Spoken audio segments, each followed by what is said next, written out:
If you've been telling yourself, I'm just being helpful, but you're also feeling drained, resentful, and like your life is full of everyone else's priorities, this mini workshop is for you.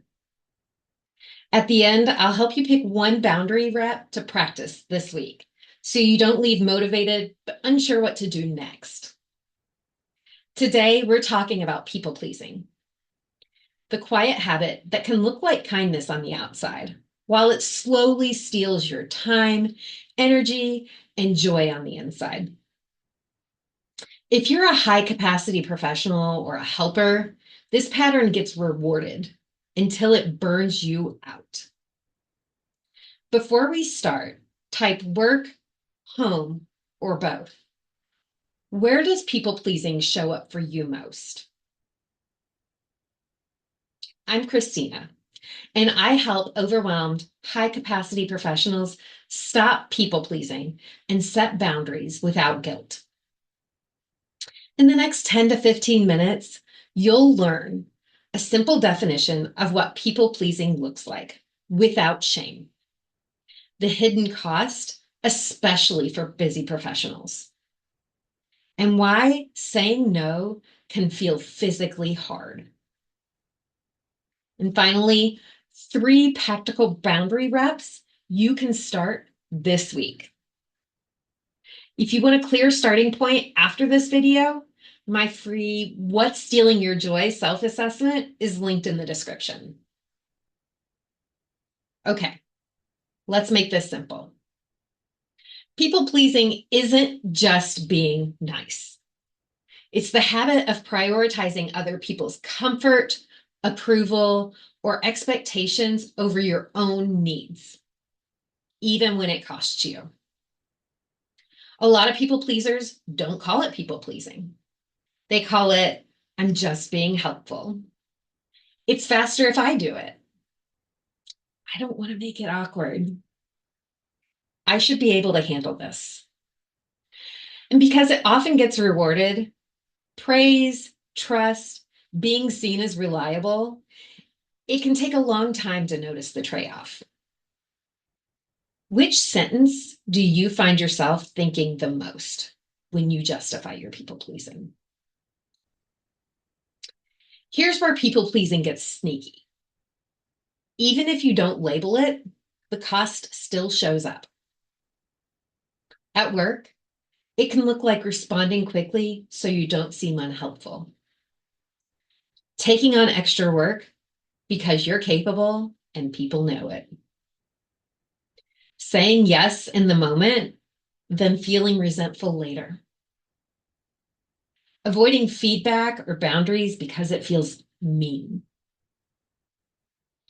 Over-explaining decisions so people don't feel upset. Feeling responsible for other people's emotions. Thinking about work after hours just to stay ahead. And if you work in a helping role, such as healthcare, education, a nonprofit, or caregiving, being reliable can get treated like being available all the time. At home, it can look like keeping the peace by staying quiet. Saying yes to plans you don't have energy for. Doing yourself because it's easier than asking for help. Feeling guilty when you try to rest. Carrying the mental load.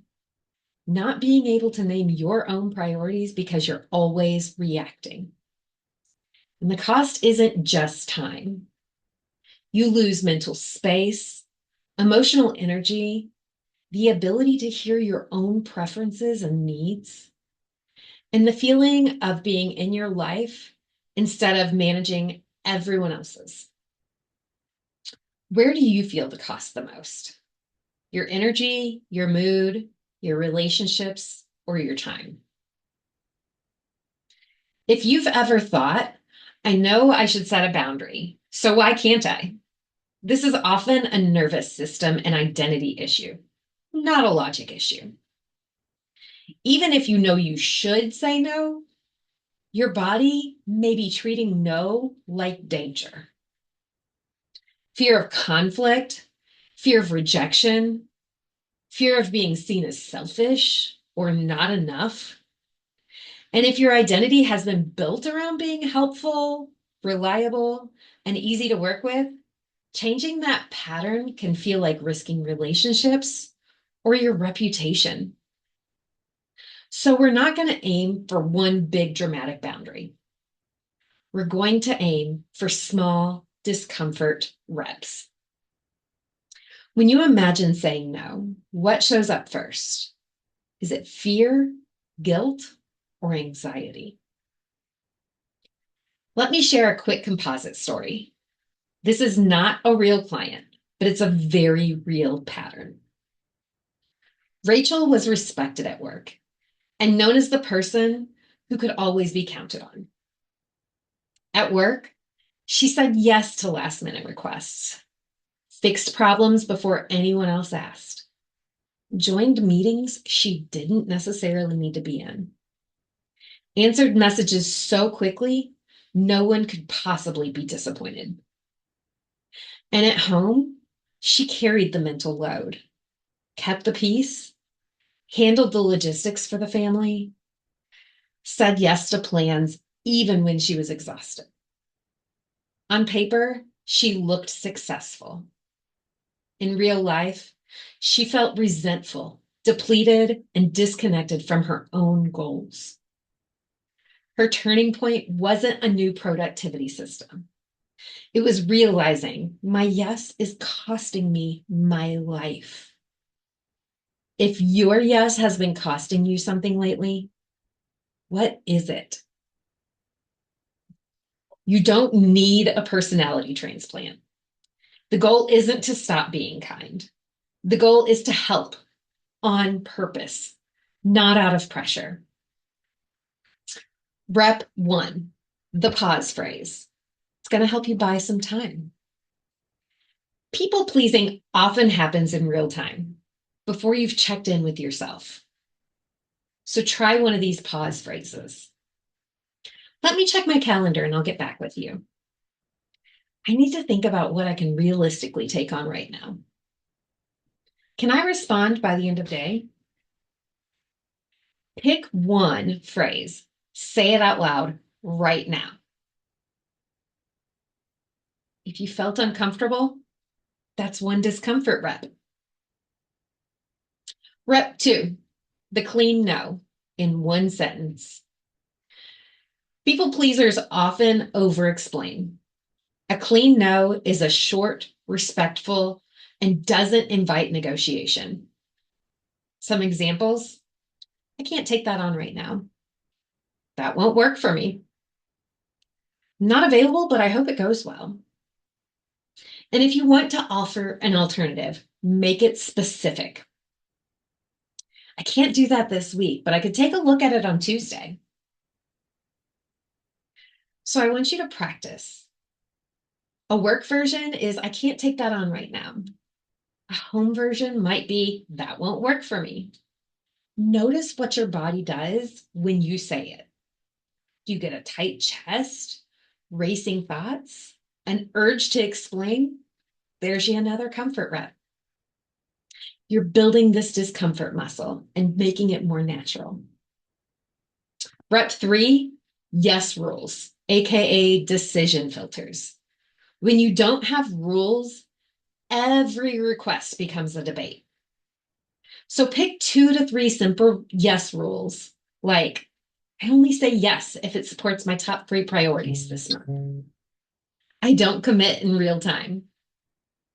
I don't take on tasks that belong to someone else's role. If you had one yes rule starting today, what would it be? Share in the comments what your rule would be. Someone else might really need it. If you want a simple awareness challenge for this week, for the next 7 days, jot down what you said yes to, how long it took, what it replaced, such as rest, exercise, family time, or your own goals. This isn't to shame you. It's to make the invisible visible. So let's recap. People pleasing isn't just being nice. It's approval seeking or peacekeeping at your own expense. The cost shows up at work and then spills over into your home life. Saying no can feel hard because it's a nervous system and identity issue, not just logic. Small boundary reps create real change. And if you want help identifying your main pattern and your best starting point, take my free What's Stealing Your Joy Happiness Thief assessment. The link is in the video description. If this workshop helped you, comment reps and tell me which rep you're practicing first. Maybe it's the pause, the clean no, or the yes rules.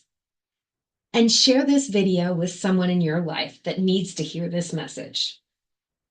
Stay tuned next week. I'll be sharing more tools to help you set boundaries without guilt and get your energy back.